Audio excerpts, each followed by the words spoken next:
കാലത്ത് ലോകത്തെ നിരന്തരമായി ഓർമ്മപ്പെടുത്തിയിരുന്ന ശക്തികൾക്ക് മുമ്പിൽ അതിനൊരു ബദൽ ഭാരതീയ മാർഗമാണ് എന്ന് സൈദ്ധാന്തികമായും പ്രായോഗികമായും തെളിയിച്ചു എന്നതാണ് ഭാരതീയ വിദ്യാഭവന്റെ സവിശേഷത.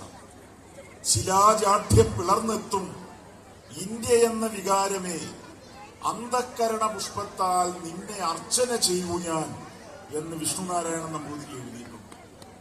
ശിലാജാഠ്യം പിളർന്നെത്തുന്ന, തമസിനെ ഭേദിക്കുന്ന, മൃതമായ അവസ്ഥയിൽ നിന്ന് അമൃതമായ ഒരു അവസ്ഥയിലേക്ക് നമ്മെ നയിക്കുന്ന ഉജ്ജ്വലമായ ഒരു മഹത്തായ പാരമ്പര്യം തീർച്ചയായും ഭാരതീയ വിദ്യാഭവൻ ഉയർത്തിപ്പിടിക്കുകയാണ്. ഈ സന്ദർഭത്തിൽ വിദ്യാഭവന്റെ സ്ഥാപകനായ KM മുൻഷി സൂചിപ്പിച്ച ഒരൊറ്റ കാര്യം മാത്രം ഇവിടെ പറയുവാൻ ഞാൻ ആഗ്രഹിക്കുന്നു. KM മുൻഷി തന്റെ വിസ്തൃതമായ ഒരു ലേഖനത്തിൽ സൂചിപ്പിക്കുന്നുണ്ട്, ഉന്നതനായ ഒരു അധ്യാപകനും മനോവിസ്തൃതിയുള്ള ഒരു വിദ്യാർത്ഥിയും സംഗമിക്കുമ്പോഴാണ് ഭാവിയിൽ ഐശ്വര്യപൂർണമായ നിരവധി പ്രതീക്ഷകൾക്ക് പിറക്കാൻ അവസരമൊരുങ്ങുക എന്ന്. ഉന്നതനായ ഒരു ഗുരുനാഥനും മനോവിസ്തൃതിയുള്ള ഒരു വിദ്യാർത്ഥിയും തമ്മിലുള്ള സംഗമം എന്ന അദ്ദേഹത്തിന്റെ ആശയം വിദ്യാർത്ഥി കേന്ദ്രിതമാകണം വിദ്യാഭ്യാസം എന്ന ഇന്നത്തെ ആശയത്തിന് വിരുദ്ധമാണ്. ഗുരുവിൽ കേന്ദ്രീകൃതമാണ് വിദ്യാഭ്യാസം എന്ന യാഥാസ്ഥിതികമായ ആശയത്തിനും വിരുദ്ധമാണ്. വിദ്യാർത്ഥിയും ഗുരുവും തമ്മിലുള്ള പാരസ്പര്യം, അവരുടെ സമാഗമം, അത് ഭാരതത്തിന്റെ ശ്രേയസിന്, ഭാരതത്തിന്റെ പ്രേയസിന് അത്യന്താപേക്ഷിതമാണ് എന്ന് KM മുൻഷി സൂചിപ്പിച്ചു. ഇന്നലെ യാദൃശ്ചികമായിട്ടാണെങ്കിലും മഹാരാജാസ് കോളേജിലെ പൂർവ്വ വിദ്യാർത്ഥികൾ തയ്യാറാക്കിയ ഒരു പുസ്തകം ഞാൻ വായിച്ചു. 40 വർഷങ്ങൾക്ക് മുമ്പ് പഠിച്ച വിദ്യാർത്ഥികൾ പിന്നീട് ഒരു പുസ്തകം തയ്യാറാക്കി. ആ പുസ്തകത്തിന്റെ പേര് സ്മൃതി മാധുര്യം എന്നാണ്, ഓർമ്മയുടെ മാധുര്യം. ആ പുസ്തകത്തിൽ ഏറ്റവും ശ്രദ്ധേയമായ ഒരു ലേഖനം, അത് വായിച്ചതിന്റെ ഉണർവ് ഇപ്പോഴും എന്റെ മനസ്സിൽ നിന്ന് മാഞ്ഞുപോയിട്ടില്ല. ആ ലേഖനത്തിൽ സൂചിപ്പിക്കുന്ന ഒരു കാര്യം ഒരുപക്ഷെ ഇന്ന് വളരെ പ്രസക്തമാണ്, വിശേഷിച്ച് KM മുൻഷിയുടെ ചിന്തകളുമായി അന്വയിച്ച് ചേർക്കാവുന്ന ആശയമാണ്. ആ പുസ്തകത്തിൽ ഇങ്ങനെ സൂചിപ്പിക്കുന്നു, 1945 കാലം. ഭാരതം സ്വാതന്ത്ര്യത്തിന്റെ സൂര്യോദയം ദർശിക്കാത്തൊരു കാലം. അന്ന് അറബിക്കടലിലെ കാറ്റേറ്റ് പ്രബുദ്ധമായ ഒരു ക്യാമ്പസ് കൊച്ചിയിൽ ഉയർന്നു നിന്നിരുന്നു.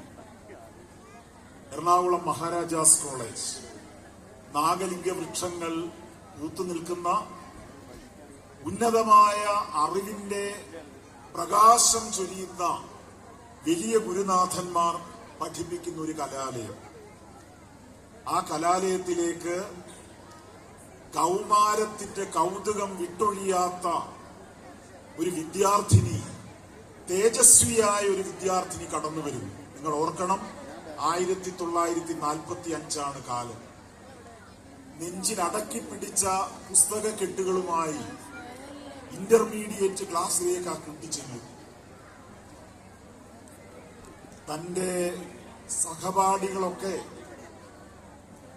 വൃക്ഷത്തണലിലിരുന്ന് സല്ലപിച്ചുകൊണ്ടിരുന്നപ്പോൾ, അല്ലെങ്കിൽ നഗരത്തിന്റെ ആനന്ദങ്ങൾ പങ്കിടാനായി ആഗ്രഹിച്ചപ്പോൾ, മഹാരാജാസ് കോളേജിന്റെ വിശാലമായ ക്ലാസ് മുറിയിൽ കൃത്യസമയത്ത് എത്തുകയും അവിടെ ഇരുന്ന് സശ്രദ്ധം വിഷയങ്ങൾ പഠിക്കുകയും പഠനം പൂർത്തിയാക്കിയാൽ ഉടൻ തന്നെ മഹാരാജാസിന്റെ അതിഗംഭീരമായ ഗ്രന്ഥാലയത്തിലേക്ക്, ലൈബ്രറിയിലേക്ക് കടന്നെത്തി ടോൾസ്റ്റോയിയെയും കാളിദാസിനെയും വായിച്ച് ഹൃദിസ്ഥമാക്കിയ ആ വിദ്യാർത്ഥിനി, ഇന്റർമീഡിയറ്റിന് ഫസ്റ്റ് ഗ്രൂപ്പ് എടുത്ത് പഠിച്ച ആ വിദ്യാർത്ഥിനി റിസൾട്ട് വന്നപ്പോൾ 1ാം റാങ്കിൽ 1ാം ക്ലാസ്സിൽ സ്കോളർഷിപ്പോടുകൂടി ഗോൾഡ് മെഡലോടുകൂടി വിജയിച്ചു.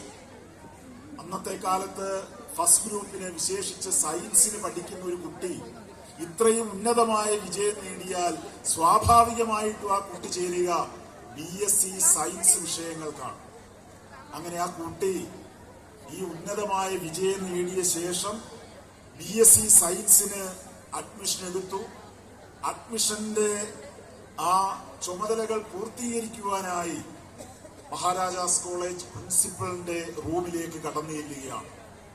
അത്യന്തം നാടകീയമായൊരു സന്ദർഭം.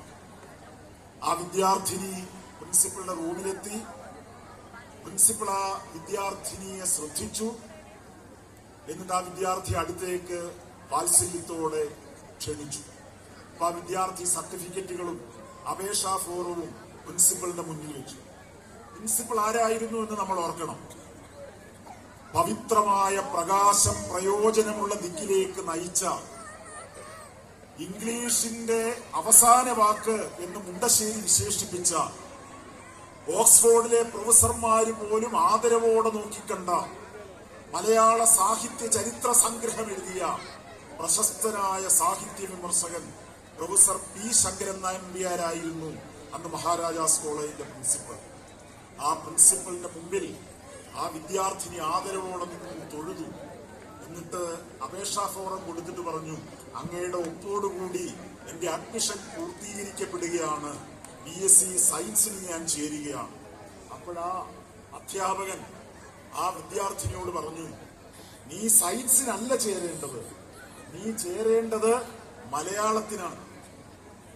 ഇന്നലെ ഞാൻ വായിച്ചൊരു പുസ്തകമാണ്. അത്ഭുതകരമായി ആ ഒരു രംഗം ഞാൻ ഓർക്കുകയാണ്. ഞാൻ പഠിച്ചതാണ് മഹാരാജാസ് കോളേജ്. ആ വിദ്യാർത്ഥിനിയോട് പറയുകയാണ്, നീ മലയാളമാണ് പഠിക്കേണ്ടത്. കാരണം നിന്റെ പരീക്ഷാ പേപ്പറുകൾ ഞാൻ നോക്കി. നിന്റെ ഇന്റർമീഡിയറ്റിന്റെ പരീക്ഷാ പേപ്പർ നോക്കിയപ്പോൾ മലയാളത്തിന് 100ൽ 100 മാർക്കാണ്. ഒരു വ്യാകരണ പിശക് പോലുമില്ല. വളരെ വേഗത്തിൽ പരീക്ഷ എഴുതിയിട്ടും ഒരു ഖണ്ഡിക പോലും മുറിഞ്ഞു പോയിട്ടില്ല. ആശയപരമായ ഒരു സ്ഖലിതങ്ങളുമില്ല. അതുകൊണ്ട് നീ മലയാളം പഠിക്കണം, നിന്നെ ഞാൻ മലയാളത്തിന് ചേർക്കുകയാണ് എന്ന് ഇംഗ്ലീഷ് പ്രൊഫസറായ പ്രൊഫസർ P. ശങ്കരൻ നമ്പ്യാർ പറയുകയും ആ വിദ്യാർത്ഥിനി അത് കേൾക്കുകയും അല്പം വിഷമമൊക്കെ ഉണ്ട്. കാരണം സയൻസിന് പഠിക്കേണ്ട ഒരു കുട്ടിയാണ് അന്നും ഇന്നും എല്ലാവരാലും അവഗണിക്കപ്പെട്ട മലയാളത്തിന് ചേരാൻ പോകുന്നത്.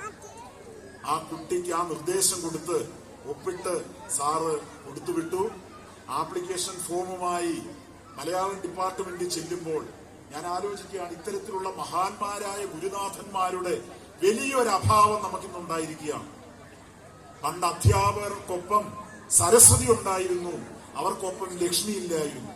ഇന്ന് UGCയുടെ രൂപത്തിൽ ലക്ഷ്മി വന്നപ്പോൾ പടിയിറങ്ങിപ്പോയത് സരസ്വതിയാണോ എന്ന് പലപ്പോഴും എനിക്ക് സംശയം തോന്നാറുണ്ട്. ആ മഹാരാജാസ് കോളേജിന്റെ മലയാളം ഡിപ്പാർട്ട്മെന്റിൽ ചെല്ലുമ്പോൾ അവിടെ ഇരിക്കുന്നു കേരള പാണിനിയെ പോലും വിമർശനാത്മകമായി പരിശോധിച്ച AR രാജരാജവർമ്മയുടെ ഭാഷാശാസ്ത്രപരമായ സങ്കല്പനങ്ങളെ ചോദ്യം ചെയ്യാൻ ത്രാണിയുണ്ടായിരുന്ന മഹാപണ്ഡിതനായ CL ആന്റണി, കേരള പാണിനിയെ ഭാഷ്യം എഴുതിയ CL ആന്റണി മാഷിന്റെ അടുത്ത് ചെന്നു. ഞാൻ മലയാളത്തിന് ചേരാൻ വന്നതാണ്, എന്താണ് മോളെ നിന്റെ മുഖത്തൊരു സങ്കടം എന്ന് മാഷ് തിരിച്ചു ചോദിച്ചു. അപ്പൊ പറഞ്ഞു, BSc സയൻസിന് ചേരാൻ വന്ന എന്നെ പ്രിൻസിപ്പള് BA മലയാളത്തിന് ചേർത്തു. അപ്പൊ ആന്റണി മാഷ് പറഞ്ഞു, ആ വാക്ക് ഞാൻ ഓർക്കുകയാണ്, ഇവിടെയുള്ള അധ്യാപകന്മാർക്ക് ആ വാക്ക് കരുത്താകട്ടെ എന്ന് ഞാൻ പ്രാർത്ഥിക്കുകയാണ്. വാത്സല്യത്തോടെ ആ ശിഷ്യെ അടുത്ത് വിളിച്ചിട്ട് പറഞ്ഞു, എല്ലാവരും നമ്മുടെ ഭാഷയെ അവഗണിക്കുകയാണ്, എല്ലാവരും ശീലാവതി മലയാളം എന്ന് പറഞ്ഞ് നമ്മുടെ ഭാഷയെ അപമാനിക്കുമ്പോൾ നമുക്കൊരുമിച്ച്, നിനക്കെന്നല്ല പറഞ്ഞത്, നമുക്കൊരുമിച്ച് നമ്മുടെ ഭാഷയുടെ മുകളിലുള്ള അപമാന മുദ്ര മാറ്റി തീർക്കണം. ആ ശീലാവതി മലയാളത്തെ നീ ലീലാവതി മലയാളമാക്കണം എന്ന് പ്രൊഫസർ P. ശങ്കരൻ നമ്പ്യാർ പറയുകയാണ്. ആ വിദ്യാർത്ഥിനി അത് ഉൾക്കൊണ്ടു. ആ വിദ്യാർത്ഥിനി BA മലയാളത്തിന് ചേർന്നു. 1ാം റാങ്കോടുകൂടി, സ്കോളർഷിപ്പോടുകൂടി, ഗോൾഡ് മെഡലോടുകൂടി BA മലയാളം വിജയിച്ചു. അതേ കോളേജിൽ MA മലയാളത്തിന് ചേർന്നു. 1ാം റാങ്കോടെ, സ്കോളർഷിപ്പോടെ, ഗോൾഡ് മെഡലോടെ, ഇന്ന് വരെ തിരുത്തപ്പെടാത്ത ഉയർന്ന ഗ്രേഡോടുകൂടി വിജയിച്ചു. ആ വിദ്യാർത്ഥിനിയാണ് പിന്നീട് കേരളം എഴുത്തമ്മയായി വിശേഷിപ്പിച്ച, ഭാഷയ്ക്ക് അനർഘങ്ങളായ സംഭാവനകൾ നൽകിയ, അക്ഷരാർത്ഥത്തിൽ ലീലാവതി മലയാളം എന്ന് പറയാവുന്ന വിധത്തിൽ കനപ്പെട്ട കൃതികൾ എഴുതിയ, ഇന്നും നമ്മുടെ ഒപ്പം സുകൃതനിധിയായി 96ാം വയസ്സിലും ജീവിച്ചിരിക്കുന്ന ഡോക്ടർ M ലീലാവതി എന്ന് ആലോചിക്കുമ്പോൾ അത്തരത്തിലുള്ള ഗുരുക്കന്മാരുടെ, അത്തരത്തിലുള്ള ശിഷ്യന്മാരുടെ സമാഗമം ഭാഷയ്ക്കും സംസ്കാരത്തിനും കരുത്തേകട്ടെ. അതാണ് ഭാരതീയ വിദ്യാഭവൻ ആഗ്രഹിക്കുന്നത്. അതാണ് KM മുൻഷിയുടെ ആത്മാവ് ആഗ്രഹിക്കുന്നത്. തീർച്ചയായും അത്തരത്തിലുള്ള മഹാസംഗമങ്ങൾക്ക് വേദിയാവാൻ ഈ വിദ്യാലയത്തിന് കഴിയട്ടെ എന്ന് ഞാൻ പ്രാർത്ഥിക്കുന്നു. എന്നെ ക്ഷണിച്ചതിന്, വിശേഷിച്ച് ഒരു കവിയുടെ അമൃത സാന്നിധ്യത്തിൽ നമുക്ക് ഒത്തുചേരാൻ കഴിഞ്ഞ ഈ സന്ദർഭത്തിൽ പ്രിൻസിപ്പലിനും ബാക്കി എല്ലാവർക്കുമുള്ള സ്നേഹവും നന്ദിയും കടപ്പാടും ഞാൻ അറിയിക്കുകയാണ്. ഉയരും ഈ ഗ്രഹം നടന്നു കാണുമ്പോൾ ചിരിച്ചാലും കൊള്ളാം, കയർത്താലും കൊള്ളാം, എനിക്കിതേ വേണ്ടൂ പറഞ്ഞു പോകരുത്, ഇത് മറ്റൊന്നിന്റെ പകർപ്പെന്ന് മാത്രം. മറ്റൊന്നിന്റെയും പകർപ്പാവാതെ മൗലികതയുടെ വഴിയിൽ സഞ്ചരിക്കാൻ ഈ വിദ്യാലയത്തിന് കഴിയട്ടെ എന്ന് പ്രാർത്ഥിക്കുന്നു. നമസ്കാരം.